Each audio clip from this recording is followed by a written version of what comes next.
Okay, I'll just show you how to set the sat nav.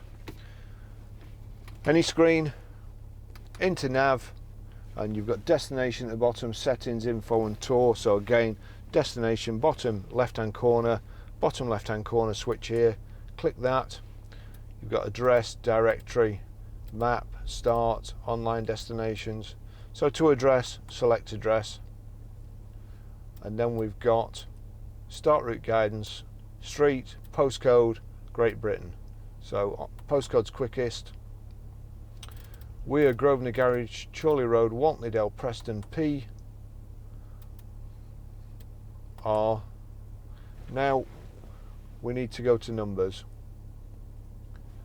Your numbers are at the bottom right here.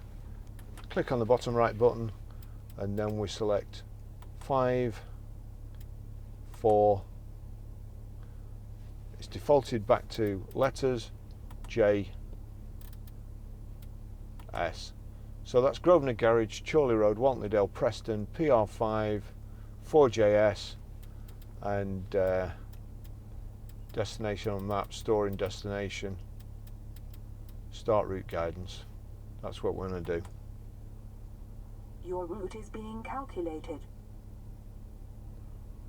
That's it.